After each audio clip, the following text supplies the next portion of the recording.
Rain poured relentlessly against the floor-to-ceiling windows of Seoul's most exclusive hotel bar.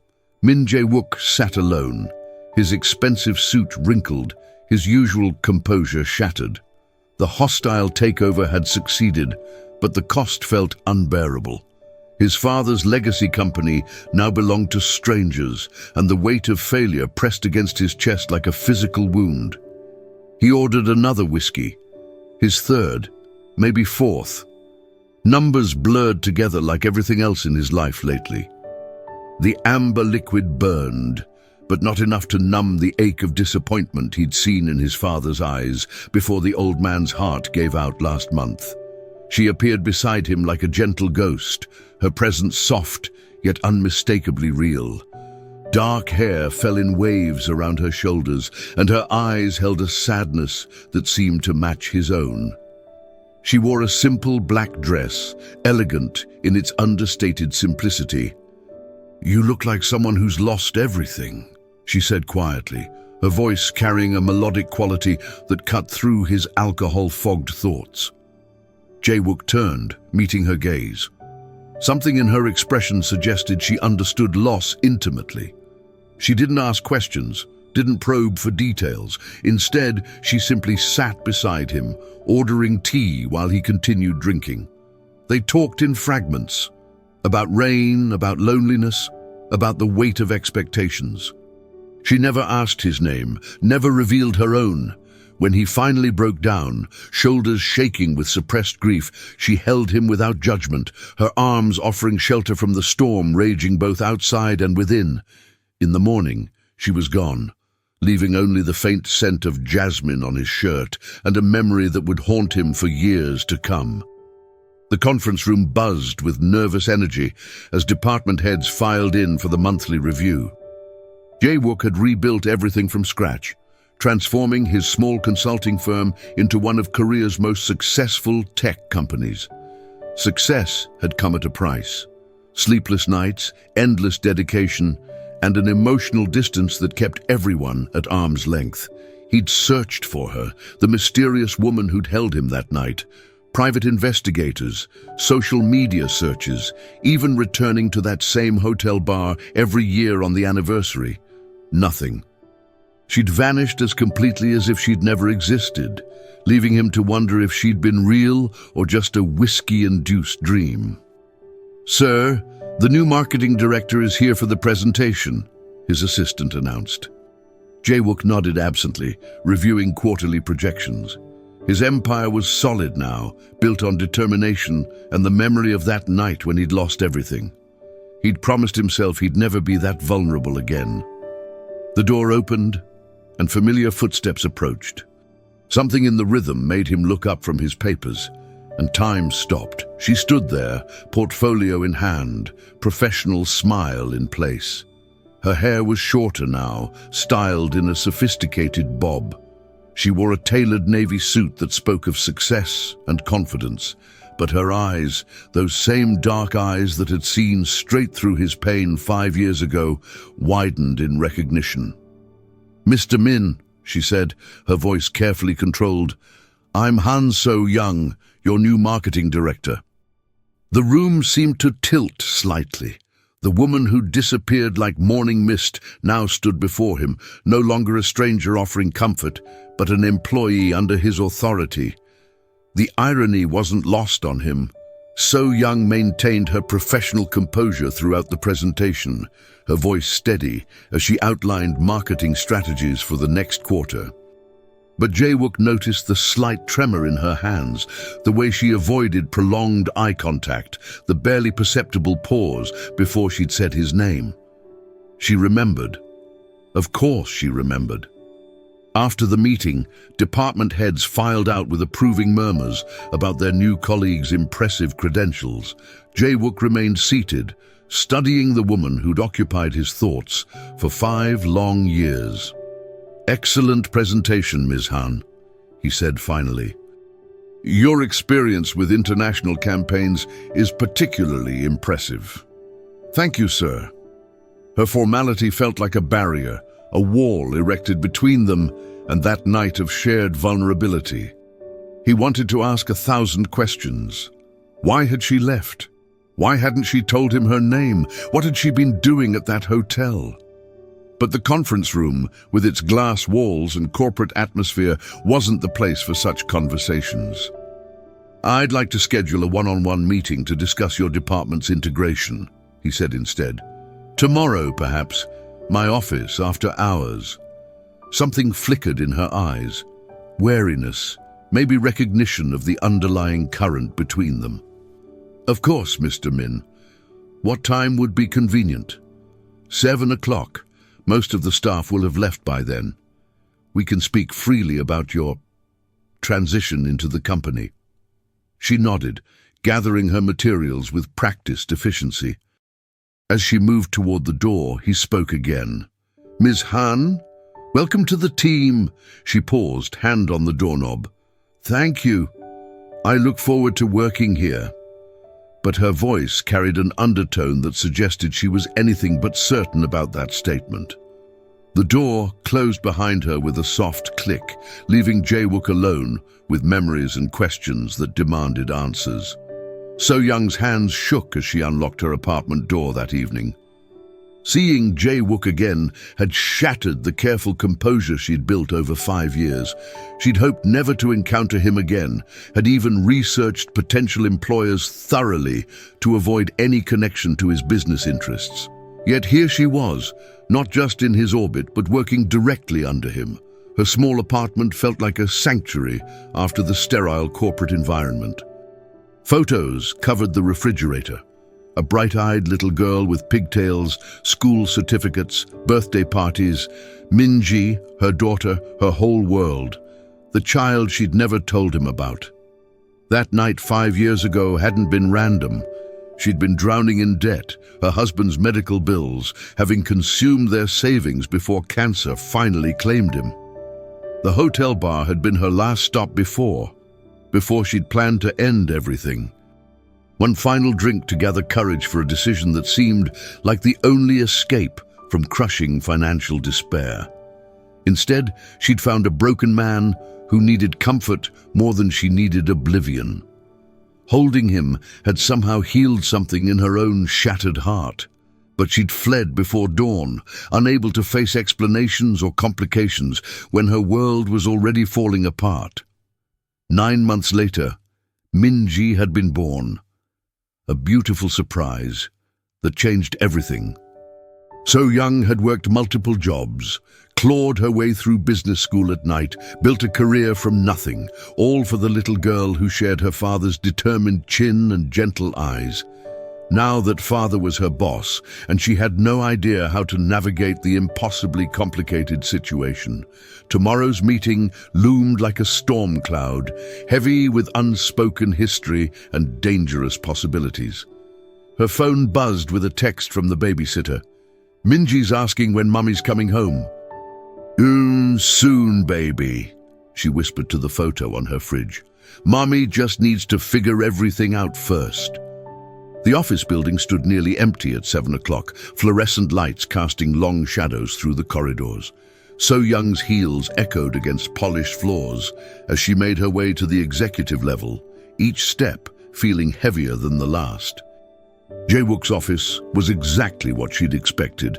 Floor-to-ceiling windows overlooking Seoul's skyline, minimalist furniture that spoke of power and control, awards and accolades lining the walls.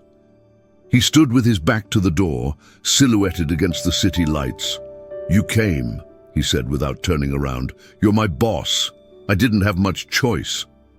He turned then, and she saw past the CEO facade to the man she'd held that night.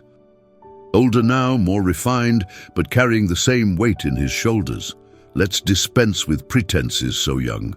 We both know why you're really here." Her name on his lips sent an unexpected shiver through her. "I don't know what you mean, Mr. Min. 5 years ago, the Schiller Hotel, you disappeared before I could thank you properly." He moved closer, stopping just outside her personal space. "I looked for you." The admission hit her like a physical blow. "You looked for me?" Private investigators, security footage. I returned to that bar every year, hoping... He ran a hand through his hair, a gesture of frustration that seemed entirely at odds with his polished image. You vanished completely, like you'd never existed. Maybe that was for the best. Was it? His voice dropped lower, more intimate. Because that night changed everything for me. You gave me something when I had nothing left.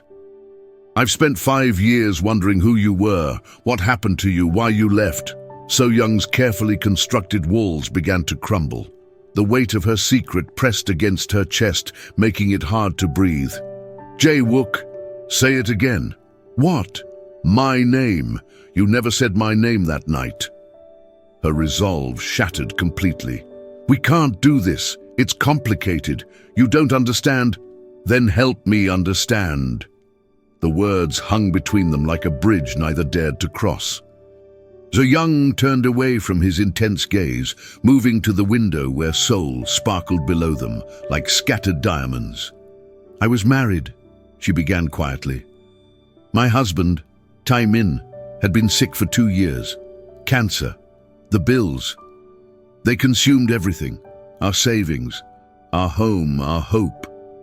Jae-wook remained silent, allowing her space to speak. That night, I'd just come from the hospital. The doctors said there was nothing more they could do. I had maybe 3 months left with him, and no money for proper care. I was planning to... She couldn't finish the sentence, but understanding dawned in his eyes.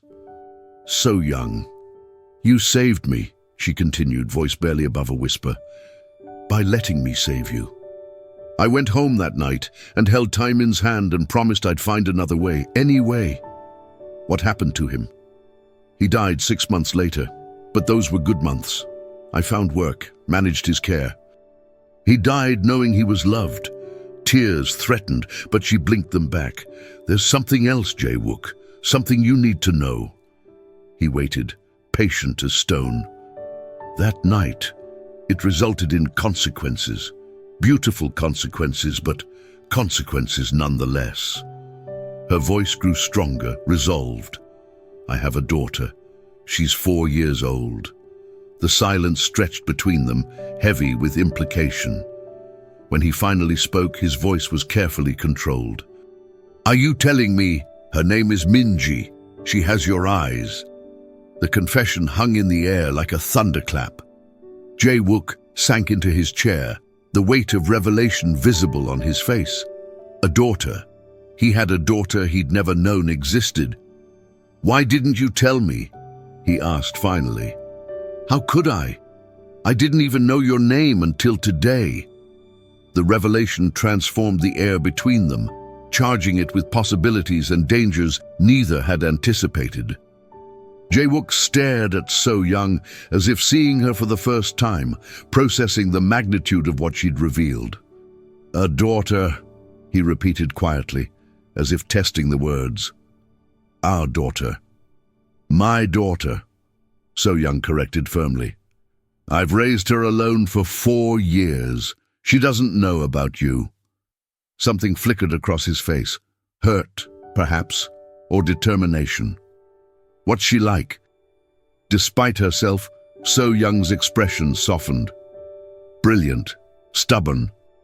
She asks a million questions and never accepts simple answers. She loves books and building blocks and...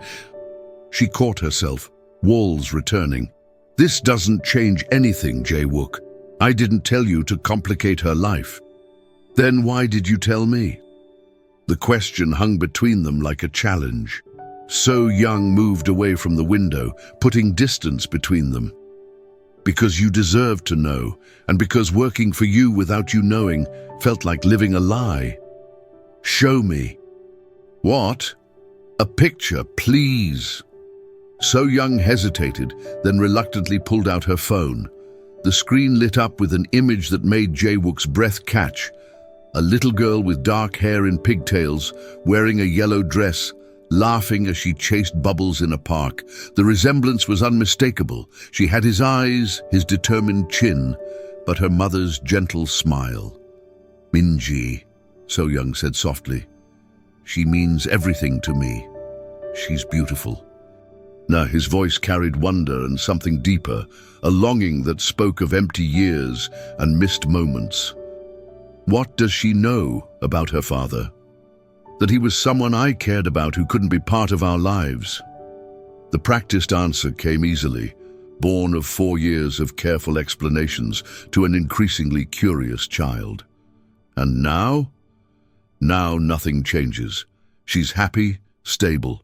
I won't disrupt her world for adult complications. Ooh.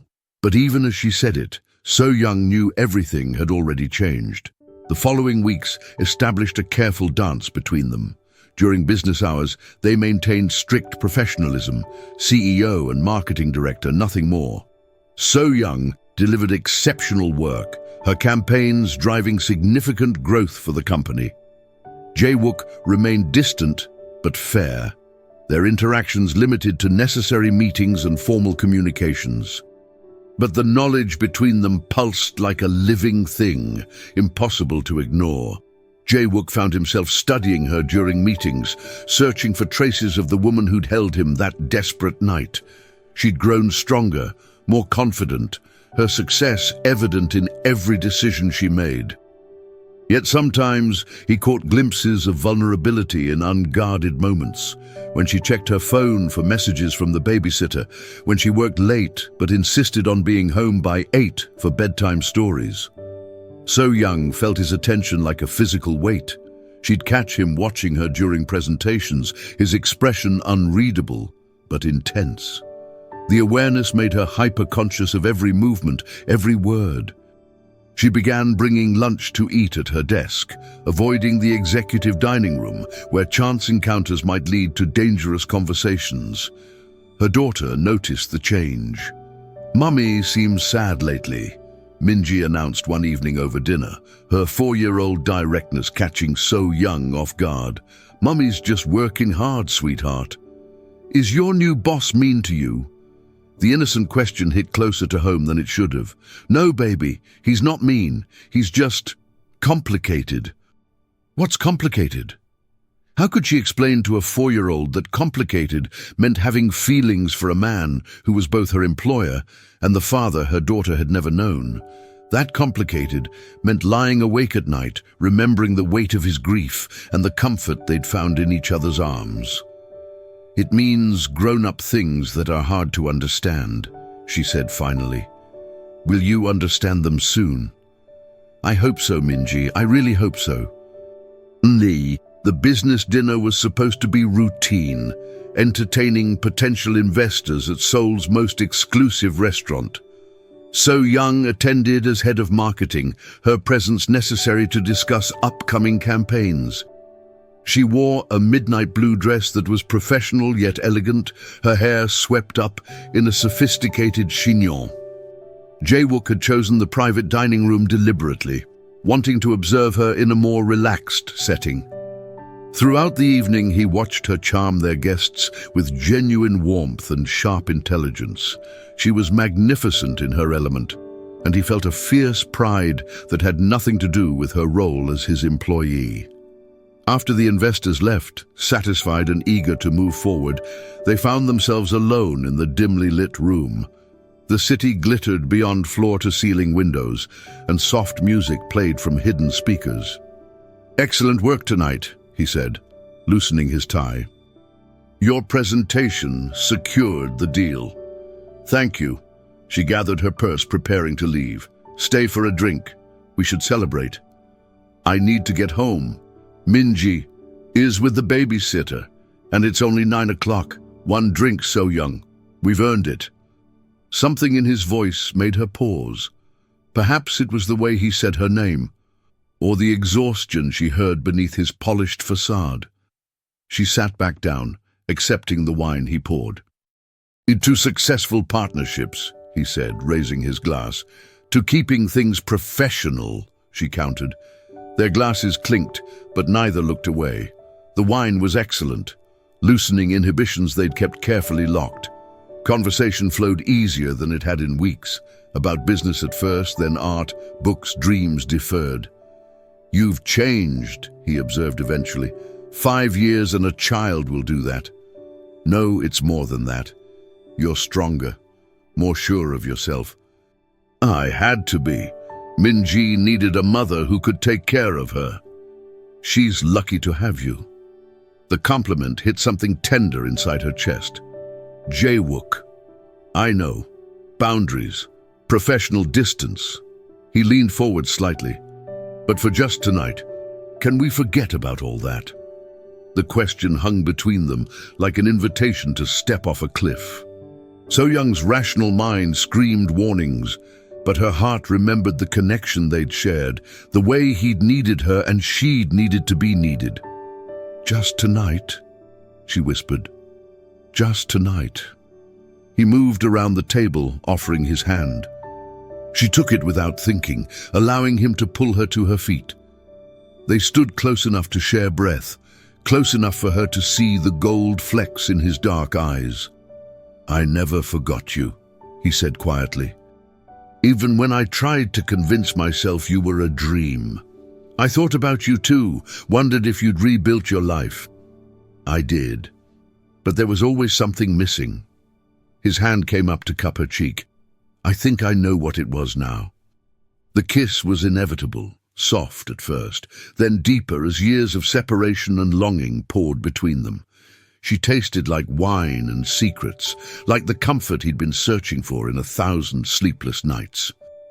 Her arms slipped around his neck, and for a moment they were back in that hotel room, two broken souls finding solace in each other. Reality crashed back when her phone buzzed insistently. She pulled away, breathless and shaken, fumbling for the device. Min Jae had a nightmare, she said, reading the babysitter's text. I have to go. Of course. He stepped back, running a hand through his hair. So young, about what just happened, nothing happened. Her walls slammed back into place. We're colleagues. That's all we can be. She gathered her things quickly, not trusting herself to stay in the intimate space any longer. At the door, she paused. This can't happen again, Jae-wook. Too much is at stake. I understand. But as she left, both knew the line had been crossed. There would be no going back to simple professional distance. The past had finally caught up with them, and now they had to figure out what came next. The next morning arrived wrapped in awkward tension. So-young arrived at the office early, hoping to avoid encounters until she'd regained her equilibrium. The kiss had shattered her carefully maintained boundaries, leaving her emotionally raw and professionally vulnerable. She threw herself into work with fierce determination, reviewing campaign metrics and preparing presentations.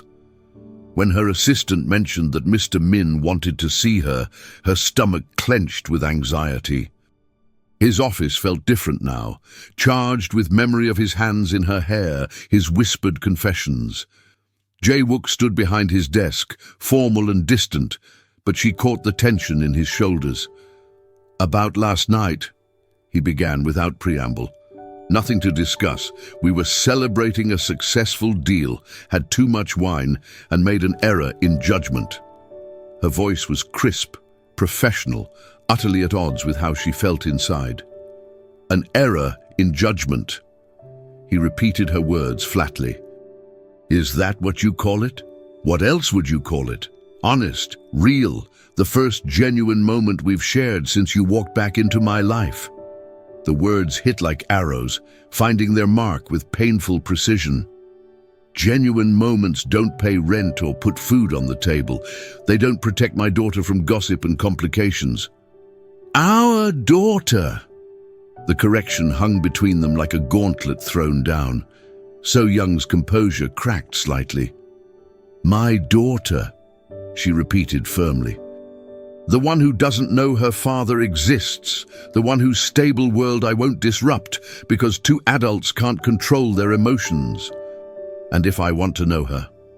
The question she'd been dreading finally emerged into the open. So-young's chest tightened with protective instincts honed over 4 years of single motherhood. What isn't enough, Jae-wook? Min Jae has routine, security, happiness. She doesn't need complications. She doesn't need her father. She's never had one. She's fine without one. The words were harsh, designed to wound, and they found their target, something shuttered behind his eyes, professionalism sliding back into place like armor. I see. Thank you for clarifying your position, Ms. Han. 3 weeks of careful avoidance followed. They communicated through assistants, conducted meetings with buffers of other staff members, maintained icy professional courtesy when interaction became unavoidable. The entire marketing department began to whisper about the tension between their director and the CEO. So Young worked late most nights, partly to avoid rush hour encounters, partly because throwing herself into campaigns was easier than going home to Min Ji's increasingly pointed questions about why Mommy seemed sad. It was on one such late evening that everything unraveled. She was alone in her office, reviewing budget projections, when her phone rang. The babysitter's panicked voice sent ice through her veins. "Miss Han, Min Jae fell at the playground. We're at Seoul National University Hospital. She's conscious, but..." So Young didn't hear the rest. She grabbed her purse and ran for the elevators, her heart hammering against her ribs. The thought of Min Jae, hurt and scared, pushed everything else from her mind. She was fumbling with her keys in the parking garage when strong hands steadied her. "What happened?" Jae-wook's voice was sharp with concern. "Min Jae, hospital, I have to..." "You're in no condition to drive, come on." She was too frightened to argue. His car was closer, faster, and she needed to get to her daughter. He drove with swift efficiency while she called the hospital, her hands shaking so badly she could barely hold the phone. "Possible concussion," she managed between calls. "They're running tests." "She'll be fine," he said quietly, his certainty somehow anchoring her spiraling fear. "Kids are resilient." "You don't know that. You don't know anything about..." She caught herself, but the damage was done. "About children? About being a father? You're right, I don't." His knuckles were white on the steering wheel. "Because I was never given the chance to learn." The accusation hung heavy between them as they raced through Seoul's traffic toward the hospital where their daughter waited. The pediatric ward of Seoul National University Hospital buzzed with quiet efficiency. So Young burst through the emergency room doors with Jae-wook close behind, her maternal instincts overriding everything else. "Min Jae-han," she gasped to the nurse at reception. 4 years old, playground accident, room 302. The doctor will be with you shortly." So Young ran toward the elevators, not caring if Jae-wook followed. All that mattered was reaching her daughter, seeing with her own eyes that Min Jae was safe. She found her little girl, sitting up in a hospital bed, a colorful bandage decorating her forehead, talking animatedly to a young nurse about the cartoons playing on the wall-mounted television. "Mommy!" Min Jae's face lit up with relief and excitement. "I fell from the monkey bars, but I was very brave. The doctor says I have a hard head like Daddy." So Young's blood froze. She'd never told Min Jae anything specific about her father, certainly nothing about his stubborn determination. "Sweetheart, what did you tell the doctor?" "That Daddy is very smart and strong, like you always say." Min Jae's innocent smile was devastating. "Is he coming to see me?" Behind So Young, Jae-wook had gone perfectly still. The casual mention of Daddy from the child he'd never met hit him like a physical blow. This little girl, bandaged but brave, spoke of him as if he were part of her daily life. "The doctor needs to speak with both parents," the nurse said, approaching with a clipboard. "Are you the father?" Jae-wook's gaze met So Young's across the small room. In that moment, surrounded by the sterile efficiency of the hospital, pretense became impossible. Their daughter lay between them, innocent and trusting, unaware that she was the bridge connecting two hearts that had been running from each other for weeks. "Yes," he said quietly, "I'm her father."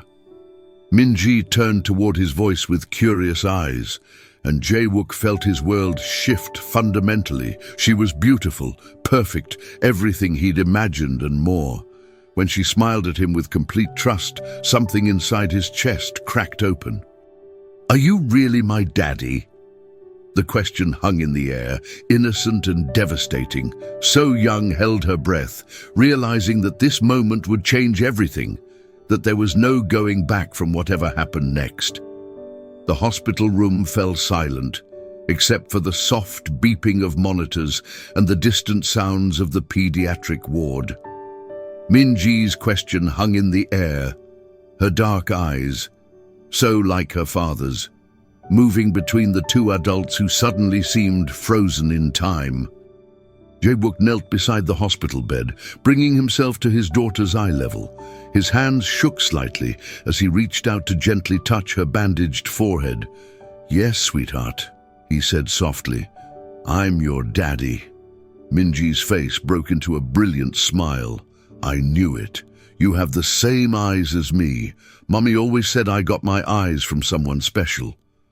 Over her daughter's head, So Young felt tears threatening. The moment she'd feared and hoped for in equal measure had arrived, and seeing them together, father and daughter meeting for the first time, was more overwhelming than she'd imagined. "Does this mean you'll come home with us?" Min Jae asked with 4-year-old logic. Jae-wook glanced at So Young, reading the uncertainty in her expression. "Well, that's something Mommy and I need to talk about, but I'd very much like to spend time with you, if that's okay. Can we build blocks together and read stories? Mummy says I'm very good at stories. I'd love that more than anything." The doctor arrived then, interrupting the moment with news that Min Jae's tests were clear, a minor concussion that would heal with rest and observation. As the medical staff bustled around them, So Young watched Jae-wook hold their daughter's hand, marveling at how naturally he'd stepped into the role she'd denied him for so long. Later, as Min Jae slept between them in the narrow hospital bed, Jae-wook spoke quietly. "I don't want to complicate her life, but I want to be part of it, So Young. However that works." She looked at their daughter, peaceful and safe, then at the man who'd given her the greatest gift of her life without even knowing it. "It won't be simple," she whispered. "The best things never are." Outside the hospital window, Seoul sparkled with possibility, and for the first time in 5 years, So Young allowed herself to believe that maybe, just maybe, they could find their way to something beautiful together.